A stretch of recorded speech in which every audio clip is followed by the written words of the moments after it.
Earlier on, I saw that Battlefield 3 had hit its peak Steam player count, so I decided to jump back on and play a few rounds, as the last time I played was like 2021, so I wanted just to go back to those, late 2011 vibes when the game first released.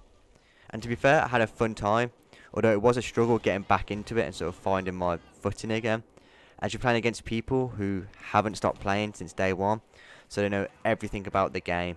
They know the ins and outs of each weapon, what weapon counters what, how to counter this player style, how to play the game, like, the most optimal way possible. But once you're starting to get back into it again, you can counter these guys, but they're just like a different breed, to be fair. And I have sort of forgotten how different, Battlefield 3 is to the more recent Battlefield games. One of those being loading in through a web browser instead of in-game, which is something different. And I think this was a feature that was removed around the time BF1 launched, so it was in BF4 as well, but DICE went back and fixed it for BF4 but not BF3, so it's still a thing now. Even in 2024 you're loading in through a web browser and not actually in through the game, and that just causes bugs every now and then. I've struggled with it before where the browser doesn't want to open, or Punkbuster just decides it's not going to do its thing anymore. But there are fixes for it, whether that's through YouTube or Reddit. People are happy to sort of give advice on how to fix it. It was fairly easy to find a game on PC across all the DLCs and some game modes. The main ones being Conquest and Rush were the most popular. Even some servers had, max queues of 10 people, and you had to wait for the queue to go down before you could even join. And there were some game modes of Domination I saw, and Gun Game as well.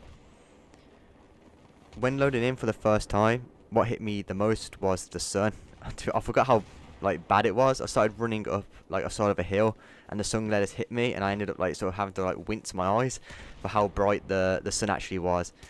And it was a thing where it did obscure my view, and I did lose enemies every now and then, but it was fun having to sort of play around the sun and think how I was going to attack an objective or sort of engage enemies. I'm trying to make sure I had the advantage of the sun being behind me, so the enemies were blinded by the sun and not the other way around, as there were times where I just lost enemies in the sun and then got killed by them. I think I did find, sort of going off that visibility thing, was the visibility and sounds of the enemies was kind of minimal, I guess. There were times where I was saw an enemy was spotted on the map, and they should kind of be in front of me or pretty much on top of me, and I couldn't hear or see them. Even on not maps where there was verticality to it, just maps where it was kind of an open field. I was looking at the map and then looking in front of me, and I just couldn't see them until sort of the last second where they were pretty much right in front of me. But I do think that is something just down to me not playing this game for a while and being used to the more modern Battlefield games, how they've kind of gone about the spotting changes and those kind of things that have been tweaked with later sort of iterations of the game. But let me know your thoughts on that visibility and sound of enemies in BF3. Is it something that I'm just not I don't know about the game since I haven't played it much for a long time, or is it just something that happened that was sort of a thing throughout the whole sort of game's sort of life? Just let me know in the comments, because I generally can't remember. It's back when it first released. I think I was 13, so back then you don't really care too much. You just want to play the game, and yeah, I can't really remember that far back about Battlefield 3. So just let me know your thoughts on it in the comments down below.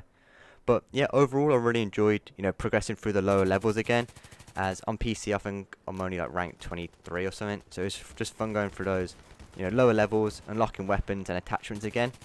Although I did hop onto a couple of games of, is it Nosh Arcanals 24/7, just to speed up the progression, where you can get sort of 70 to 100 kills a game, just being able to unlock attachments, rank up each sort of, class fast, and get those new weapons just made it a lot more, easier and less time consuming than sort of playing a game where, you're only getting, maybe 20, 25 kills on these sort of big open maps. I also found that even though BF3 was a bit chaotic with the explosive spam and stuff like that, it was kind of organised chaos, so it made it fun to be back. I'm not sure if that's just rose tinted glasses and me not playing for a while and just playing something different, but I did kind of find everything sort of flowed well and was kind of organised chaos.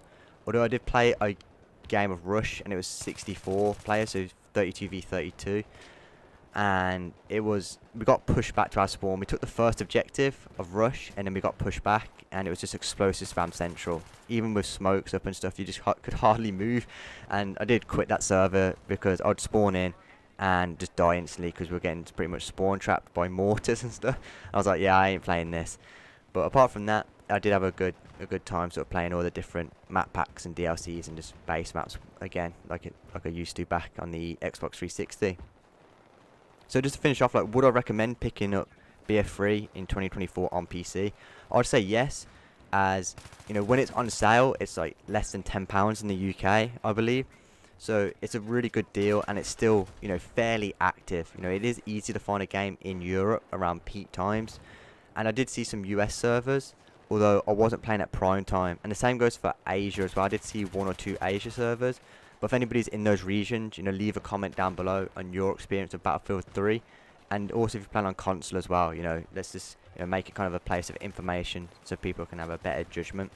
But in Europe, you know, I did find plenty of games and DLCs. But I do recommend buying the premium version, as like I said, it's just, you know, it's probably like £6-7, so like a couple of pounds more than the base version. And you get all the DLCs which have servers going for them. But you will struggle to unlock some weapons. Like, I think the L85 requires you to play, like, win 5 rounds of squad deathmatch. But I didn't see any squad deathmatch servers. You know, they might crop up every now and then, but it's not like it used to be, like, say, back in the day when this game was, you know, sort of the most recent Battlefield game, and there were servers going everywhere. So you will struggle, you know, unlocking some things, or it might take you a longer time than it would have back in the day. But you know, the other features and bonuses of premium, you know, do make it worthwhile, especially just being a couple of quid more. You know, you get other DLCs, so I do find it worth it to sort of buy the premium edition. But let me know your thoughts on Battlefield 3. Have you gone back and played it recently? You know, how you're finding it? You know, have you played it before? Is this your first time playing it? I did see a lot of level 1s and, like, you know, lower levels playing it, which is just good to see, you know, see new people coming into this game and keeping it alive. But yeah, let me know your thoughts on Battlefield 3 down below. If you enjoyed the video, make sure to leave a like. If you want to see more content like this, as well as tips, tricks and guides for, you know, Battlefield games, both past and present, make sure to subscribe. And yeah, until the next one, have a good one.